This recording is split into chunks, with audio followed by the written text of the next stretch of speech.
ይዞ ጉዞ ጀመርን። አግዞ ከምሽቱ 8 ሰዓት አካባቢ ዳሎቻ ገባን። ኦልሬዲ 22 ኪሎ ሜትር አካባቢ ነው ገባን። ሀጂ አድማማ ቡሽራ ታጋይ ናቸው፣ እኛ ሞተዋል። እሳቸው ግቢ ሄድን፣ አንኳኳን።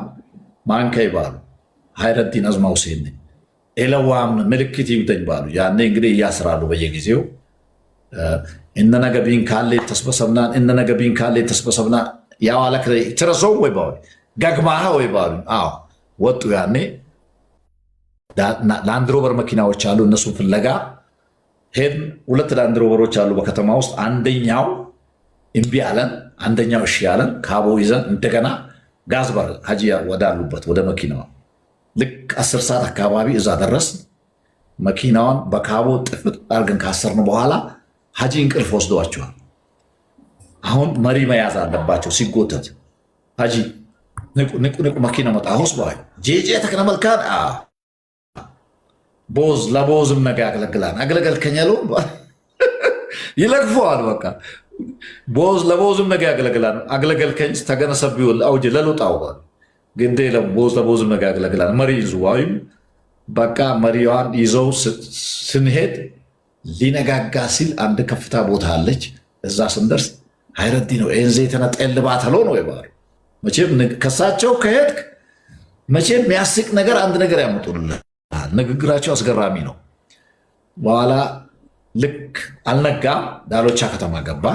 ታጋይ አብደላ ሁልባሎ የሚባል ጎበዝ ሰው ነበረ፣ ሞተዋል። አብደላ ጀግና ደፋር። ሆቴል ቤት አለችው ምግብ ቤት፣ እዛ እሱ በረንዳ ላይ ቁጭ አልን።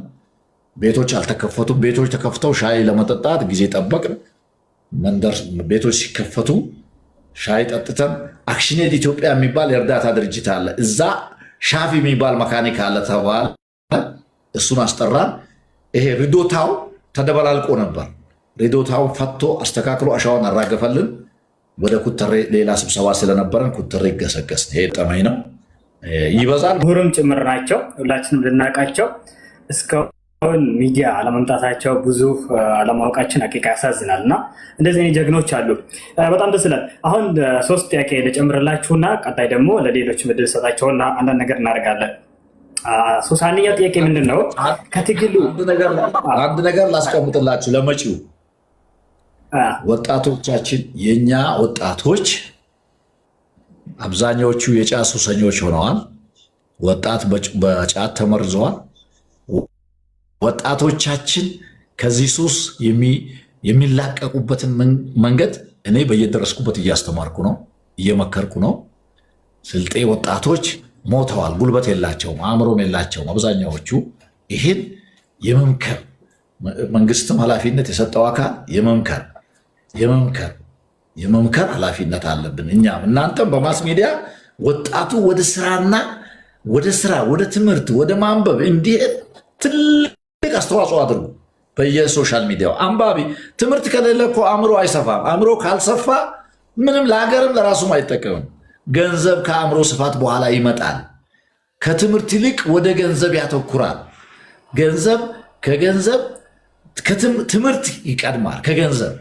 አንድ ሰው እኮ ከተማረ የስራ ፈጠራ ይችላል፣ በስራ መለወጥ ይችላል። የማንም ደግሞ ተጎታች አይሆንም። የራሱ መርህ ይኖረዋል። በመርህ የሚሄድ በአቋም የሚሄድ ይሆናል። ያልተማረ ህዝብ ግን ሌኒን የሶሻሊስቱ ፈላስፋ እንደተናገረው ኢሊትሬሲ ፒፕል ኢዝ ዋይት ፔፐር ይላል። ያልተማረ ህዝብ ነጭ ወረቀት ነው። ነጭ ወረቀት የጻፉበትን ሁሉ ይቀበላል ይላል። ህዝብ ካልተማረ ሁል ጊዜ መናጆ ነው የሚሆነው። እንዲማር ወደ ትምህርት እንዲመጣ።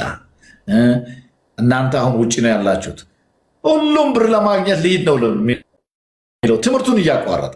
ይሄ አስተሳሰብ ከትምህርት በኋላ ቢሆን፣ ውጭም ቢሄድ እኮ ከተማረ የበለጠ ይሰራል፣ የበለጠ ያድጋል።